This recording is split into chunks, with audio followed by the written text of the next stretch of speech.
Hey you guys, welcome back to my garden. It is an absolutely beautiful evening here and I thought it would be a perfect time to get out and get a few things in the garden. I'm going to be planting up 3 shrubs today and they all are amazing smelling shrubs. And I'm also hoping to get a little bit of pruning done if I can get this job done before the sun gets too low. So I'm just going to quickly show you the shrubs. We're going to talk about them a little bit and then we'll go get them in the ground. And then I will show you the shrubs that I'm hoping that I can get to pruning. All right, here they are. All 3 of them looking so good, ready to be beautiful in the garden. This one is called Scentlandia.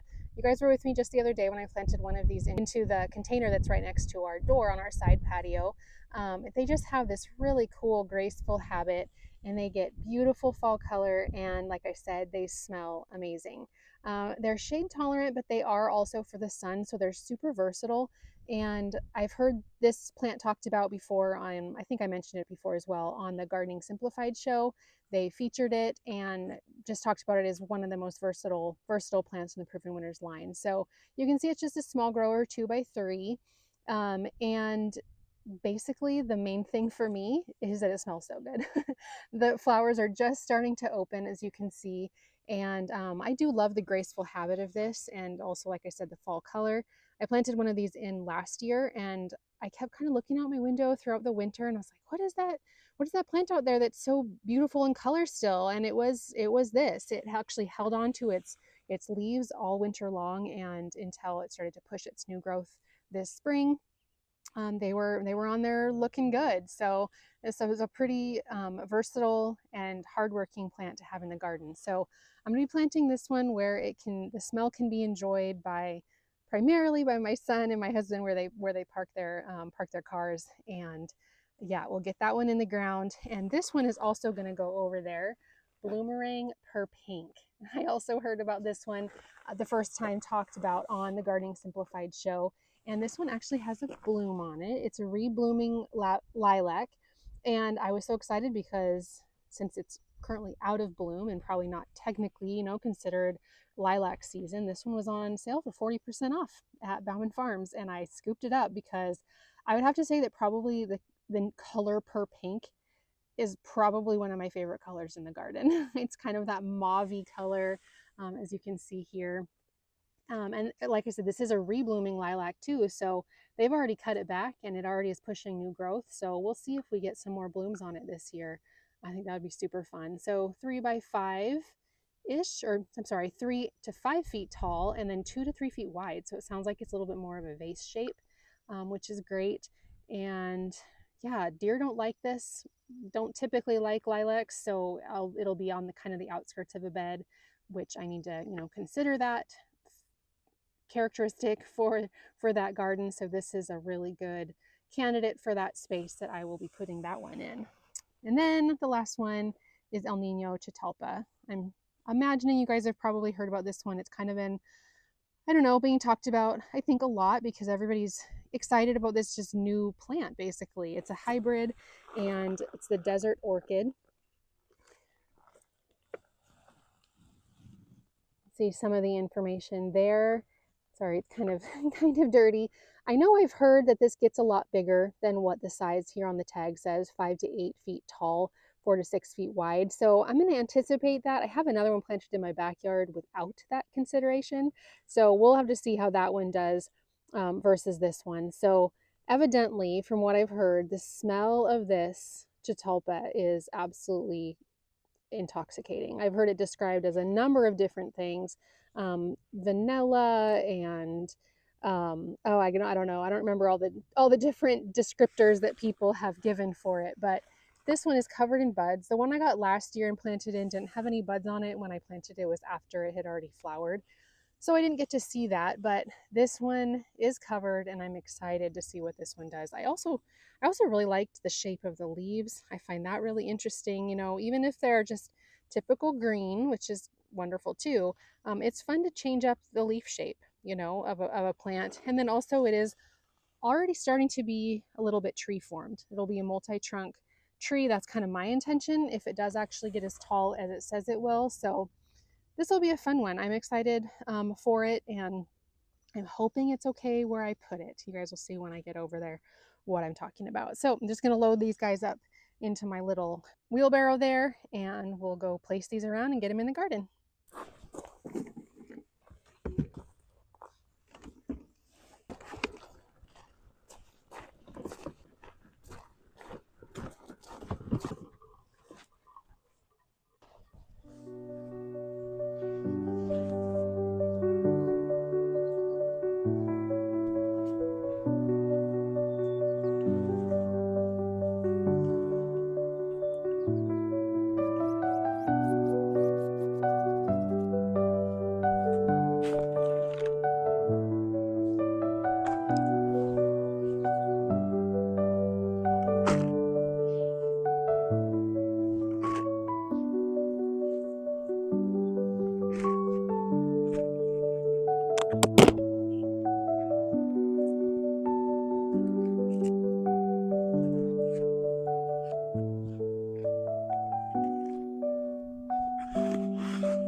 All right, here is where the Catalpa ended up. And the reason that I was concerned about putting it here, even though I really wanted to, was that this was the new no-dig bed that we just put in at the very beginning of spring. And I was really pretty determined to not plant into it until I figured that the cardboard had broken down enough to where I wouldn't, that I could just dig into it and get down to the native soil.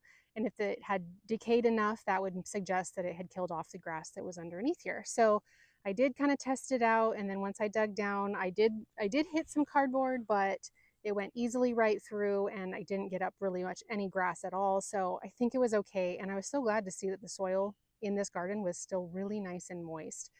That made me really happy to see. So this is where she ended up. She's next to a forsythia that will bloom earlier in the spring, yellow obviously, and then there's a lilac in front of her. And so she will bloom pink. And then reason I put her here versus over on this other side is I do have a plant that blooms purple that I want to put there. So anyway, I had some forethought as to why I put her here versus, anywhere else in this spot. But I hope that it does well. I'll be keeping an eye on it and making sure to keep her watered. And yeah, I'm excited to see her bloom and really excited to smell her blooms when they do come out. All right, both of these guys are going up in the same spot. So we're going to head up on the other side of the driveway.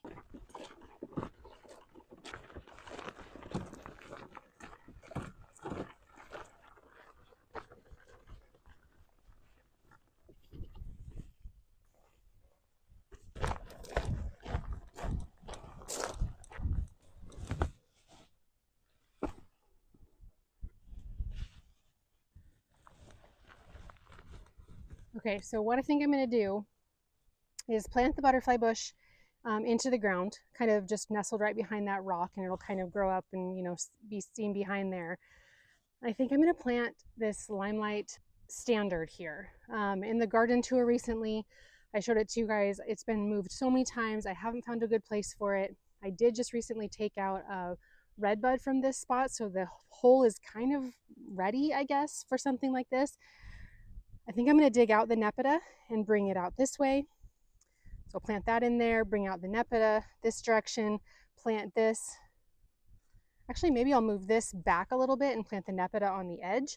And then I'll plant the lilac here and move the Nandina out here. It's a little more work than I anticipated, but it's okay.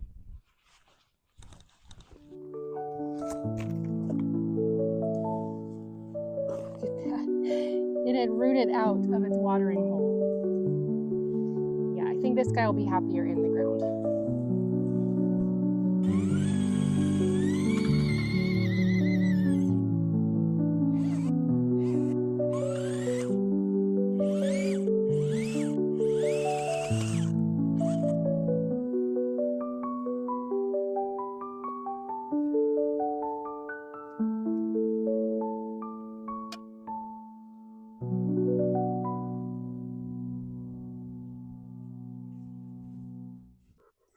It's the next day. I had some technical difficulties with my camera yesterday, so I had to stop my project in order to be able to continue to record it for you guys. But that's okay. I kind of realized that I prefer a little bit easier, relaxing tasks in the evening than planting jobs. So we had dinner, and then I realized, yeah, I'm probably okay just to finish this the next morning. So we're gonna get back at it. I just wanted to talk to you really quick too about this space and how it's actually grown just a little bit. So as I was mentioning that I'm going to be, these shrubs out this direction, you might remember the other day when we edged this bed and cleaned it up a little bit. I actually widened the bed considerably just because the chickens had pushed the bark dust out so far, the mulch out so far. So I ended up gaining, I don't know, probably 2.5 feet from what this bed had originally been. So that awards me a little bit more space to bring plants in, and that's why this area has not been planted up yet. So I'm just going to kind of start back where I left off yesterday. I was just digging this hole to get the butterfly bush in. So I'm just going to get going with that and then get the rest of these guys in the ground.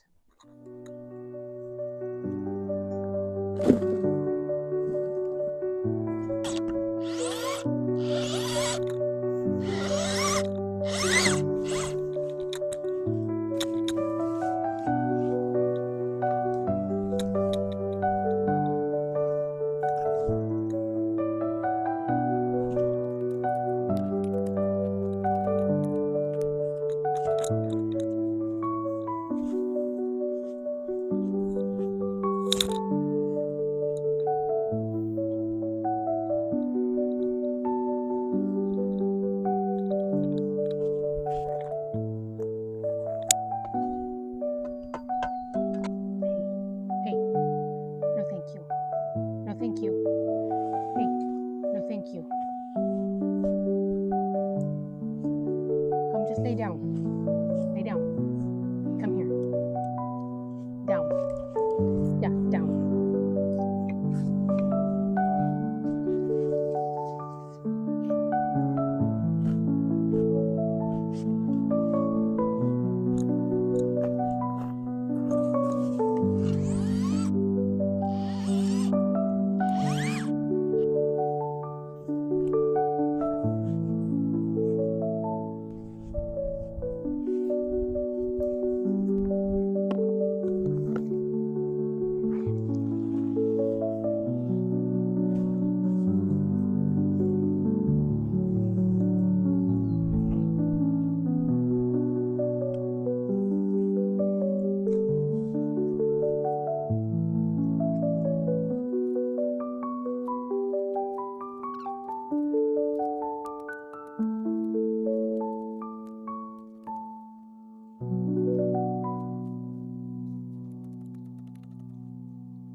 planted in and watered in, and I think I'm really happy with the placement of all of these plants.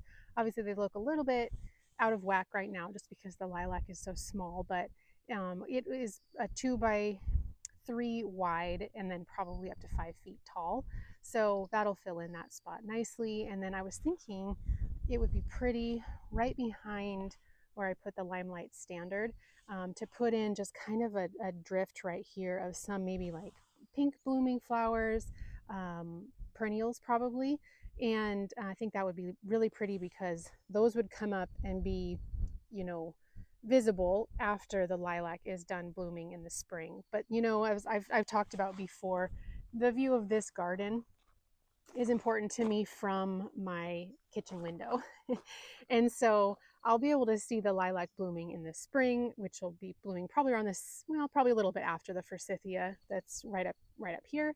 But I'll be able to see that. And then once that's done blooming, the perennials would come up and those would be a beautiful backdrop and kind of block just the greenery of the lilac. So I thought that would be really pretty. And I really like bringing forward the Nepeta because obviously it'll coordinate with the other Nepeta that's right there. And then getting this butterfly bush in the ground, I think it'll be much happier there. It was already coming out the bottom of the container that it was in. I did add in some rocks here because I was noticing that's where water will seep down. So just added in a few there, topped it off with another one that I had already had there, that little flat one. So that'll just kind of help the water be held in. I was noticing though, as I was watering, that I should probably put another one right here. So I do have a little bit of a flat one that I will probably add in there in just a minute. But also I wanted to mention too, this bed is quite at a slant.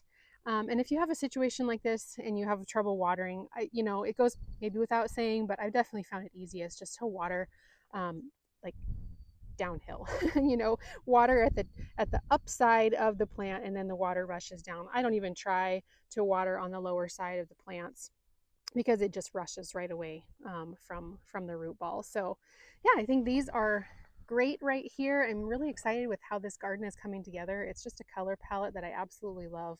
So soft and calming. I just love it. I'll have to see what color this guy is right here. This perennial right here is, I need to look back in my videos and see if I think it's a pink, and I need to see what shade it is before I go in with something right here. I do have some purple perennials that I could put there, but I think that might be too close to the purple of the Nepeta. I don't know. I'll bring it over and I'll compare the purples and see. But anyway, that definitely needs something, but that's something fun to look forward to. So now I think I am going to get on with the pruning project that I said last night that I was intending on doing. It is the snow mound spirea that are up by the front stairs, and they really just need to be trimmed back. They're in bloom a little bit, but not much, so I'm not too worried about cutting off the blooms, but I really want to get them in check before the warm weather hits and they want to put on a lot more growth. So we're going to head up there into the front garden and get that done. Here we are at the front of the house, and these are the snow mound spirea that I'm going to be pruning on. Like I said, you can see there's a little bit of flowering on the inside, but you know, if I get at it right now, there's a pretty good chance that by next year there will actually be more flowers, because this is the time when you would want to be pruning on a shrub like this, right after it blooms or when it is blooming, so that it has time to set buds for next year, because this does bloom on old wood. So I'm basically just going to be taking it down into, you can see this is all new growth. I'm just going to be shearing it basically into there, and it's just going to give it a nice tight meatball shape. And I know that's kind of frowned upon a lot of times in gardens of doing that, but especially when this plant wants to have a very different habit. But you know, we got to do what we kind of want to do in our own gardens, and this is a good example of what this shrub can do. If you like the big bold green statement piece in the, you know, in the garden, this is a good option. So I'm just going to take after this and this one on the other side, and we're just going to get this all cleaned up.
okay, we're all done with the pruning jobs. So I took after those guys, and then I also did come over and take out a few branches on the lilac that's here.